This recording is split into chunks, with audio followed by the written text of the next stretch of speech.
welcome to, I think, what's going to be a powerful and fascinating conversation with the producers, the creators of this very, very compelling documentary. So the way this works, I think most of you are regulars of the Council on Foreign Relations dinner series, but we are going to have a conversation, and then we'll open up to the members. But I want to welcome you all. Obviously, we're having a discussion about this wonderful production of Atomic Echoes, the untold stories. And getting a little bit of feedback there. The untold part, I think we're gonna touch on that. So my name is Guillermo Christensen. I've been a member of the council for many years. I was the CIA fellow at the council in New York. I'm now a practicing lawyer at a law firm called Gates. I want to thank the Daniel Poneman Meetings Program on nuclear energy, climate, and national security for helping to put on this program. So you have the bios for all of our panelists tonight, so I'm not going to go through the amazing backgrounds that they have. But I do want to, in particular, call out, obviously, you've seen them on the screen, so you'll recognize them quite easily, Victoria and Karen. And we're also joined by Elise Rowan, who's on the communications side of the Nuclear Threat Initiative, and perhaps you can say a few things about that when we start the conversation. And then Erin, who is here at the council, senior fellow, the Stanton Senior Fellow on nuclear security, and also a term member, I might add, which I think is one of the best programs that the council has. For those of you who are term members, you know that already. So I think perhaps one place to start, and I've seen the documentary twice, and I will say that I think I could probably watch it several times and see things that I didn't pick up each time, because it's a very complex story. But one of the comments that is very striking to me is from one of the veterans.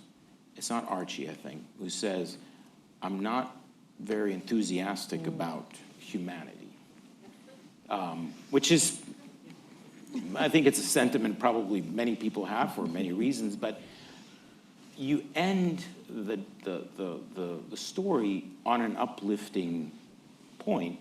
And one of the things that strikes me is 1945, we have 2 atomic bombings. Obviously, we have the Trinity test before that. Then, in 1949, the Soviet Union joins the nuclear club, and we go from a monopoly to really where the threat becomes. And now, more than 80 years later, we have a lot more. We have many more members of this nuclear club, but we've never had another use of an atomic bomb, which, if we're not enthusiastic about humanity, well, maybe we should be, because we've been smart enough to avoid that. We haven't been smart enough to avoid chemical weapons or biological weapons. And right now in Ukraine, we're doing all kinds of things with weapons that are equally terrifying in some ways. But I'm curious from Karen and Victoria, from your perspectives, when you end the production on this uplifting note, is it also a recognition that maybe we're not quite as messed up in this respect? Or are you thinking that it's the reminders that this could be so horrifying that keeps us from making this mistake? Yeah, that's a very layered question, and I think it's an important one. I think the reminders are very much there. I think the Japanese survivors, the Hibakusha, have done incredible work. It's incredible sacrifice to just really commit their lives to telling their story and telling their story and telling their story all over the world. And it's a very big ask that we make of them. And I think it has had impact, as you saw with the Nobel Prize. I also do think I'm a glass half full person and think we did learn a lot from what happened in Japan. I think, so much of it was classified for years. But the John Hersey New Yorker article that came out after that, after the bombings, and then became a book, and then really got into the public psyche, I think these stories that we managed to tell despite so much of it being classified did make a big difference. And I'm sure on a policy side, there's a lot that influenced that as well. Yeah, I mean, also, like, I think there's a problem with people feeling so helpless, too, about this topic because they're like, well, I'm not in the room, and maybe some of you are in the room. I don't know, hopefully. but I think, like, in general, in the world, there's, like, a big feeling of helplessness. So we wanted to really combat that and give people maybe a sense of optimism with this film, because if we were to end it on, like, there's no hope, like, then what's the point of it all? And obviously that's like something that Elise is working on that's so important, is just changing the national mindset of like how we see our involvement in this topic and feeling like people have a lot more agency to make change. So that's something I think we're like trying to do with the film too. Yeah. And I think if I remember correctly, you have been friends since 2017? That's correct. Okay. You remember correctly. At what point did the germ of this idea begin in your discussions to undertake this? Did you think that you were going to undertake such a production? And then how many years did this take? Oh, years. Let me tell you, everything you saw except the very beginning, Archie, all of it was filmed in 2025. And then it was on PBS August 2025. So everything except the first scene was shot within 6 months, 5 months. So obviously our idea was a little late. We have been friends since 2017. We were sort of like set up on a friend date by our mutual publisher. We're both novelists. And I read Victoria's bio, and it's very impressive. And I was like, she's going to be super boring. I'm not going to like her because she worked too hard in college, clearly. But then I did really like her. But most of our conversations were about books, and about publishing and the highs and lows. And then when Oppenheimer came out, the Hollywood film, we just organically had this conversation about it. And I was like, I really think they had an opportunity to show the aftermath of the mushroom cloud, and they didn't take it. And she was like, yeah, I agree. My grandfather was there. And I was like, what are you talking about? And I never knew her family had been in Japan. I didn't know about American atomic veterans. I learned a lot more about the Japanese side of the war. My mom is from Belgium, so first generation American, I just didn't know very much. And when we got to talking and felt very similarly about what Oppenheimer missed, we were like, perhaps we can do something about this. But this was going to be an article and maybe a 5-minute iPhone video.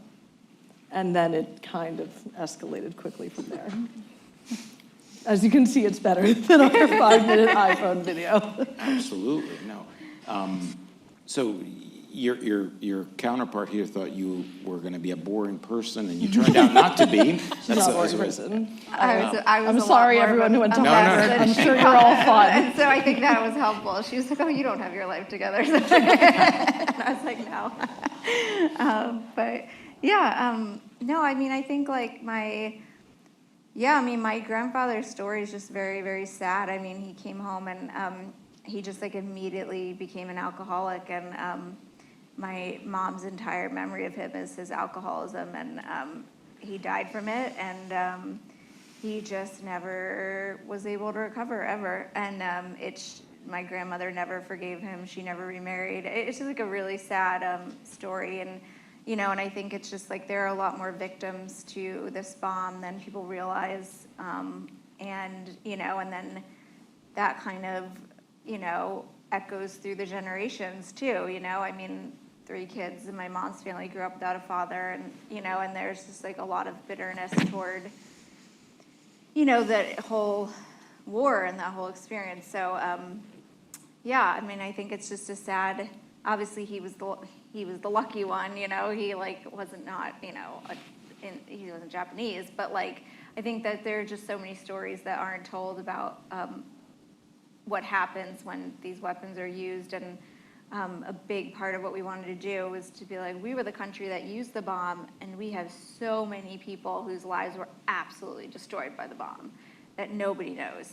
And they're still being destroyed every day. The survivors, I mean, the people involved in the testing, I mean, my God, like, we've met them. They're, they devastated by the effects of that. So, you know, and so there's just, I think, a lot more to a bomb than, you know, just the day it goes off, really. So, yeah.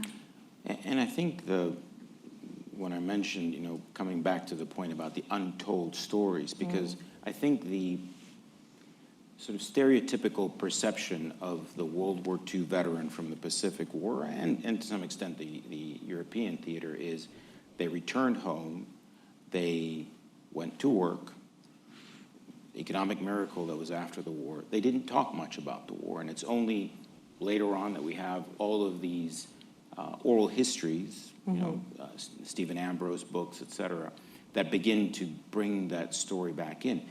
But you really don't hear that much about the GIs who were in Japan after the bombings and experienced it. That's the part, and you mentioned this is classified as well, but what other stories that you did not get a chance to include in the documentary do you think, you know, made a deep impression on you from some of the other veterans? Yeah, I mean, talking about the homecoming, the American Atomic Veterans came home much later. So they didn't come home to this celebration that a lot of the veterans came home to. They came home to pretty much nothing, no celebration, and then the jobs were taken, and then they couldn't talk about it until the 90s. It was classified till then. So they had a very different homecoming and probably carried a lot more trauma because they didn't come home to celebration, no ticker tape parades, no ability to say a thing. And Victoria's grandfather is a perfect example of that. I mean, we talked about it. He couldn't even take the subway when he got back to New York City because of the amount of trauma he had. So what you saw of Micus was probably 10 minutes in Minnesota, but we talked to him for 6 hours. And it was such a difficult conversation. If we could have just made a film all about what he said, we could have a sequel. I think these people who are very close to the Japanese teams, like he worked with the doctors, I wish we could have told more of that story. And then the veteran you see at the very end, Larry in South Carolina, PBS limits you to 56 minutes, and we couldn't, like very specifically, 56 minutes, we couldn't include too much of his story, but he told us so much about like what the day-to-day was like for those soldiers, that they were just like, oh, you can't drink the water, but then they would just be in the river, and then they'd shower in it, and then these Geiger counters that would just go off without stop. So just learning about how much radiation they were exposed to. And then, of course, the American Atomic Testing veterans is a whole different story we would love to dive into, but just couldn't. Yeah. So, Erin and Elise, from your perspective, obviously the human story, the human narrative is very powerful, and I think we already alluded to the fact that talking about statistics and numbers and things like that just doesn't tell the story. With your communications background and all of your background in nuclear security, what is your impression of the kind of message that this documentary can deliver? And a little twist on that, Karen and I were talking about this. How do you think this plays in, say, the Midwest, and I know you've already shown it in Texas, but in places where the feelings about the conflict with Japan are still more rooted in thinking of what happened before the war, before the bombings, which obviously is a huge part of the story that you don't have to get into in this documentary. But curious about your thoughts about the first person narrative as an impactful way to tell this. Yeah, well, actually, I am from the Midwest, so there we go, we have a right? firsthand account here. You know, humans are hardwired to respond to storytelling, and I think stories like this, I think anyone who watches something like this, you can put yourself in the shoes of these people. I think it taps into our empathy. They're essential, and I think especially as the atomic veterans, we lose atomic veterans, we lose Hibakusha. Remembering, and I think this goes back to, are we optimistic about humanity with these weapons being used again or not? It's up to us to pass these stories down so people remember what happened. And, you know, I think people of all different backgrounds, you know, when you see a child, those scenes, when you see those children suffering every time, it gets me. You know, I think of my own children, I think of you know, these young people who were not involved in starting the conflict or being part of the conflict. And another survivor story that I love, this is a quote from another Nobel laureate, Setsuko Thurlow, who in 2017 in her Nobel speech, she said, "Every second of every day, everyone we love and everything we love is endangered by nuclear weapons." And just a reminder of, you know, stories like this. Even I love knowing, I didn't know that you first started talking about this, I don't think because of Oppenheimer, which is exactly, you know, the point. Stories, movies, they get us talking about the issues, and that's what my work at NTI is about, through storytelling and making sure that people experience and can see the horrors of these weapons through stories that they can relate to and talk about. It's really important. So Elise, there used to be something called a doomsday clock. And there still Right. is. Still is. There still is? Oh, yeah. Yes. Okay. Not in a good place. Do we know where the hands are? No. 85. 85. 85 seconds to midnight, the Okay, closest okay. we've ever been. Yes. The closest, okay. That's not very encouraging, is it? It's not. What's your take on where we are in this moment, tracing back to 1945, the threat of nuclear weapons, the threat of nuclear war, in a day and age when, frankly, most of the newspapers are about the threat from AI, right? The existential threat from AI, or energy security, or the like. Yeah, I think Dan introduced this in a really thoughtful way. He gave you some statistics because for those of us who are not natural storytellers and who are honored to sit amongst them, I kind of see our job, perhaps some policy folks in the room or veterans can empathize with this, but I see our job as trying to pick up the ball and run with it and figure out what to do with these stories and how we can all move forward. And so I do agree. I think we're in a world now where some of the foundational building blocks from a policy perspective that the US led with and built in the post-World War II era are crumbling, faltering, have some cracks, like pick your analogy. This is where I need you all to write it for me. I really feel like for some period of time, most of my lifetime, let's say, we were focused on whether or not North Korea would build their own nuclear stockpile and weaponize it. We were focused on Iran. We were focused on proliferation risks sort of beyond the 9, the countries that do have weapons. And I think today we need to be thinking about the core. We need to be thinking about the core of the non-proliferation regime. If countries that are allied with the United States don't feel like our nuclear umbrella is protective enough and feel they need to move out and build their own stockpiles and weapons. We need to be thinking about what it means that we don't have guardrails or limits on the world's largest nuclear stockpiles in the United States and Russia because we can't come back to the table, or we don't have a sort of follow-on plan from the New START treaty, which just expired last week. What day is it? 10 days ago? So I think we're now in a place where we've got to go a little bit back to basics from a policy perspective and that offers us opportunities, I'll say, glass half full. Like, I think There's a lot of policies and practices in the United States, certainly, that were put in place in a very Cold War sort of mutually assured destruction environment. My favorite to talk about is the fact that we in the United States, you mentioned a room where the decisions are made. There could be a room, but there's only one person who matters. Only the United States president makes the decision about whether or not we launch a nuclear weapon by law. And the reason for that was at the time that we set up the structure, a couple of reasons. One, Truman and others were concerned that a rogue commander might run off and do something that they're not supposed to do. So he centralized the power. But then also we set up, we have, the need for assured second strike capabilities. And so we made sure that within a very short period of time, it wouldn't take much time for one person to make the ultimate decision, and we delegated that as a nation, as a citizenry, to the United States president. I don't know how many Americans think about that when they're putting their vote in the ballot box, digital or otherwise. Because I think fundamentally, we make a choice when we vote about,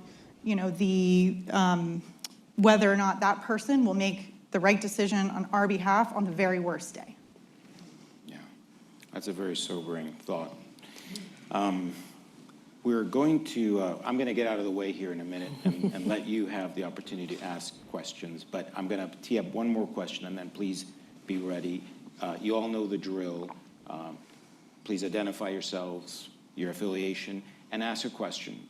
A tiny little comment before the question is appropriate, but nothing too long, because we don't have that much time. But the final question I wanted to ask Karen and Victoria is, you obviously have a lot more material. Is there a director's cut, a second version that we might benefit from? Yeah, there's a lot of footage of me screaming about that we have no time to make the movie and no money. No, that Victoria is very good at calming me down. We have talked about it a lot. We don't have a lot of people knocking on our doors for the director's cut right now, but we are interested in making a film about American atomic veterans for testing. So we were just in Las Vegas with Congresswoman Dina Titus. We did a screening out there, and she's working on the PRESUME Act, which is getting veterans, presuming that their cancers or PTSD come from nuclear testing exposure. So that's a whole different side of the story that we're very interested in. And then hopefully screening it in Japan. We're aiming for next summer. We were just a little too tight to do it this year, but there's more. We had to hit the 80th anniversary for PBS in the US, but in Japan we'd like perhaps for the 81st. All right. Your turn now. We'll have mics, so please put up your hand. Please, here at the front. Thank you. My name is Ami Hober, and I'm a consultant on national security issues. I'd like to challenge your premise that atomic weapons, nuclear weapons, have never been used since the explosions. I think they're used every day, diplomatically, politically, for deterrence. Does that change any of the prism through which we look at any of this material?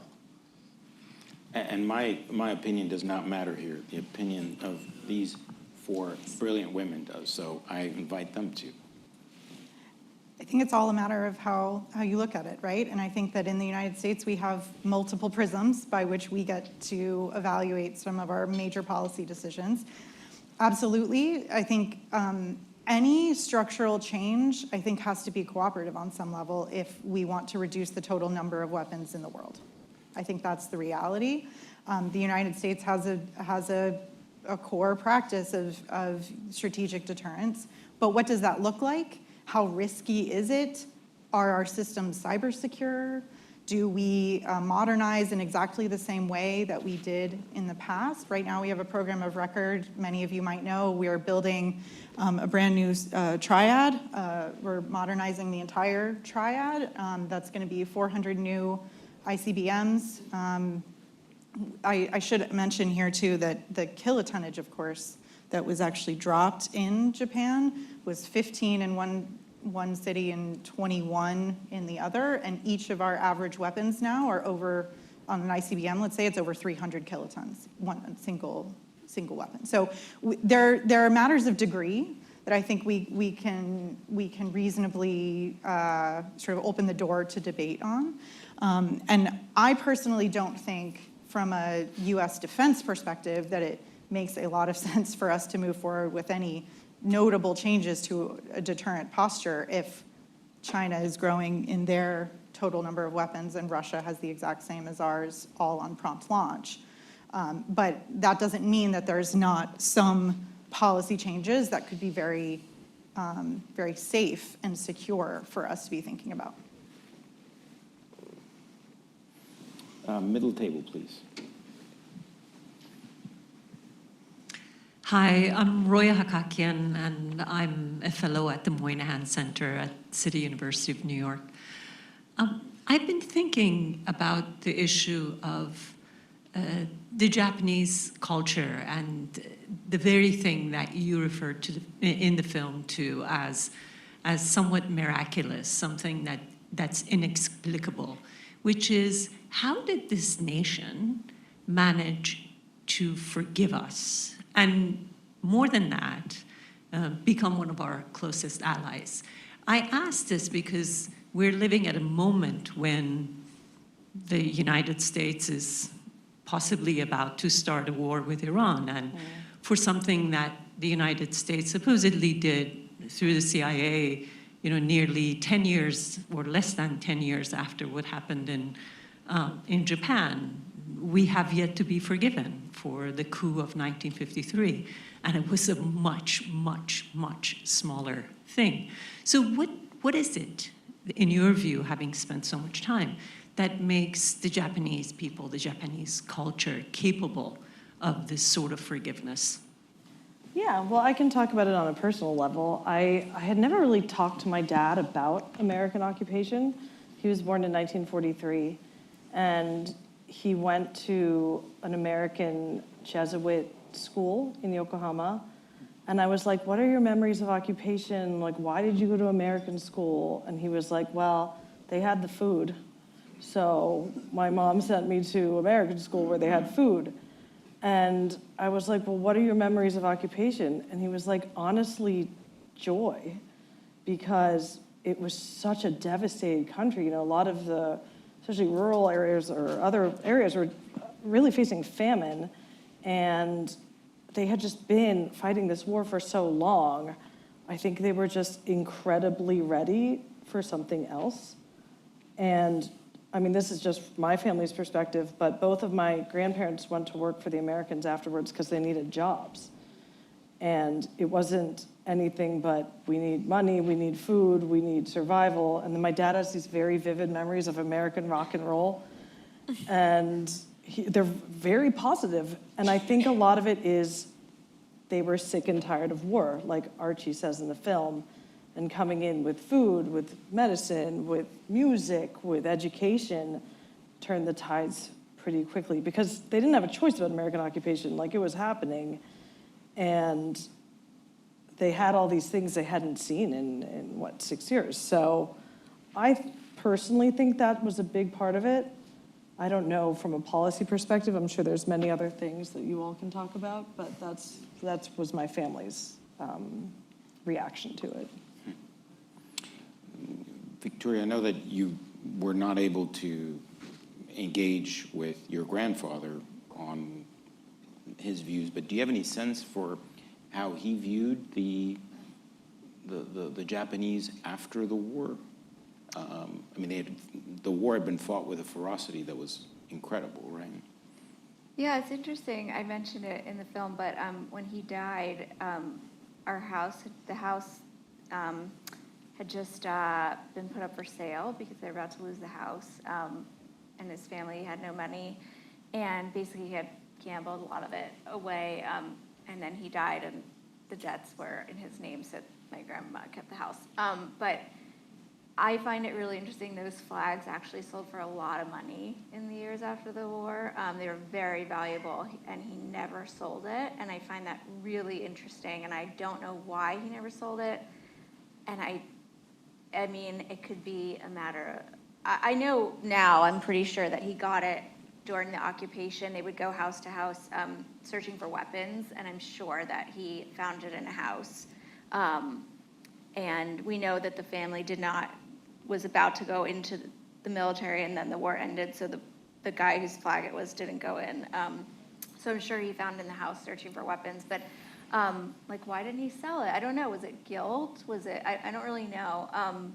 I do, like, actually one of my like military friends made a comment to me, and he was like, he had fought in Afghanistan, and he was like, you know, like, I have a real problem with you, like, saying your grandfather, like, would be happy the flag was returned. He's like, because if my daughter one day, like, returned something I took from, like, the Taliban, I'd be, like, really pissed in my grave. And, like, and I was like, that's a really interesting point, and you're probably right that you would be pissed. But I think that it was, like, a totally different war. I think it was, each side was told things about the other side that they then found out were not true. About, like, the Japanese culture, about the American culture. The Japanese were told that the Americans were going to come in and torture them and rape them, and some of them committed suicide. Then the Americans came in and they were like, oh, they're, like, not doing those things, but our emperor told us they were going to. And so it was, like, a very different kind of mentality of, like, these people just, like, literally forced into war. And I just think the way we fight war today is, like, so different. And so, yeah, I mean, I just think that, I do think he would have wanted the flag to be returned. I do think that, like, the peace that we found is, like, a goal, like a light, you know, like a world goal, you know, that maybe we could find one day. But yeah, I don't know. He kept that flag, and they had nothing else, and somehow it was still around. So I don't really know why. Yeah. I'll just mention that I think you mentioned sort of history being retold in a new way. I think in recent years, historians have taken fresh eyes and gathered more original sources and more oral histories. And so for those of you all who are here and interested in learning more, there's some really phenomenal new books out by historians who will help shift the story a bit from what some of the initial narratives were like in the United States in the 40s and 50s. And I might not read them right before bed, but they're worthwhile. All the way in the back, please. I'm Jason L. Kuby. I'm the head of economic development for Virginia. First to Karen and Victoria, thank you for this extraordinary film. Powerful story, extremely vivid about the horror of what nuclear war is in the moment, but also its echoes many generations later. For the nuclear experts, I recognize this might require a little bit of, assumption. What would nuclear war look like today if it were waged? Are the weapons the same? Are the weapons dramatically different? What would that look like? We have more weapons as we than- consider this warning.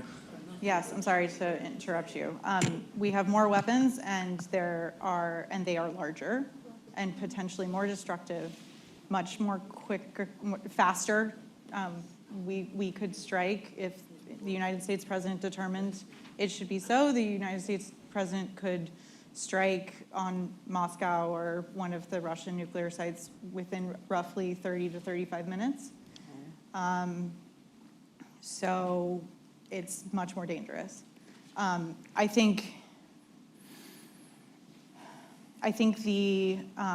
there's a couple of pathways that most people are worried about. So there's sort of the Cold War era.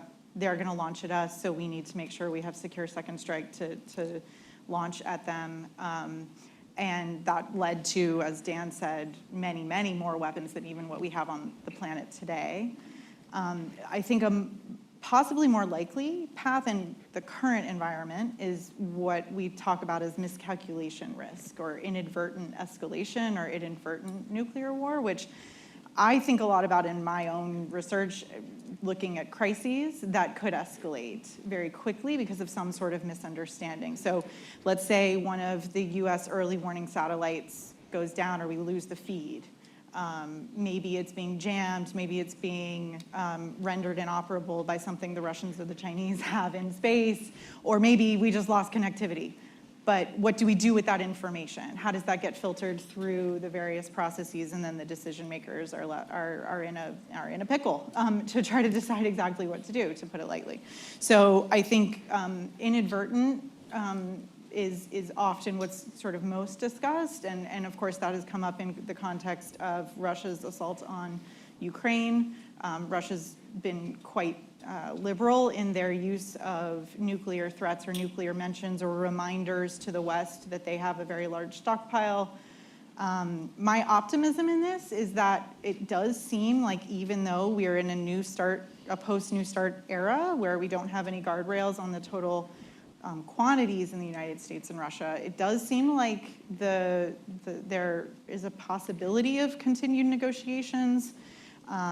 And for example, the New START treaty, it wasn't just the limits, it also had some aspects within it that were meant to sort of build other transparency and stability. For example, an agreement to not interfere with one another's national technical means, which is a wonky way of saying spy satellites and all those early warning systems that we rely on to make sure no one is striking us. So that went away with the treaty too. But if we could find a way to keep things like that, even if we continue to make some political commitments without verification measures in a legally binding way, I think that would be beneficial. I just want to quickly weigh in and just say, one thing that my colleagues and I talk about is that a nuclear weapon used anywhere would have repercussions across the world. And, you know, there's some, like, whether that's rule of law, supply chain, you know, just the ways that it would change life now and the way that we live and the interconnectedness of the world.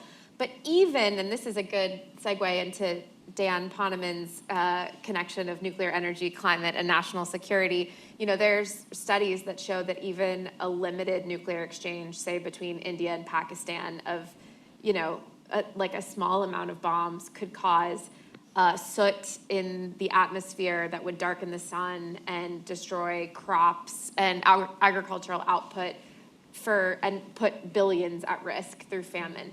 So, I mean, the idea that it happens over there and it doesn't affect me, like, just does not exist. And, you know, it would be really, really bad. All the way in the back, please. Hi, thank you. The name is Mercedes Fitchett. I have the honor of having my father here, Delbert Fitchett, and there are two stories that he would share with us growing up, and I'm going to pass the microphone to him. One is about actually watching the atomic test with his younger brother when they were living in California, the testing in Nevada, and then going to the concept of kindness and reconciliation. My grandfather, who was a truck driver for the Coca-Cola, into the Japanese incarceration camp. So over to Dad. She already told the story. Back they used to have the tests over in Frenchman Flats in the 1940s. And they'd always announce the tests, the A-bomb tests. And so we could get up at 3:30 in the morning and go out in the San Joaquin Valley and watch the Sierra Nevadas, the mountain chain, all silhouetted by the atomic blast going off over in Frenchman Flats. Now, the story about my dad was a Coca-Cola driver during the war, the early part of the war, and he used to deliver the Coca-Cola out to the internment camps that the Japanese, the Nisei, were living in when the war started, because they were all grouped together, you remember, put in, excuse the expression, concentration camps, and then after that, they were sent off to the middle of the country. I was living in this California, San Joaquin Valley. But my dad got along quite well with him. They always gave him little gifts, like handmade kites that they made. But and of course, we have a large Nisei history in California. But thank you. Well, may I just say, Dad, you might have a starring role perhaps in a... We'll have to talk. Exchange cards here. We'll have to talk afterwards. So we'll go with one last question here at the front, because of course the council has the ironclad rules of time. Unless it's a very short question and we have a short answer, maybe we get one more. So. David Aaron, I'll be very short. Oh, please grab the mic. Yeah. Yes, I'll be quite short. David Aaron. Jonathan Schell wrote a wonderful book called The Fate of the Earth, in which he described the consequences of a nuclear exchange.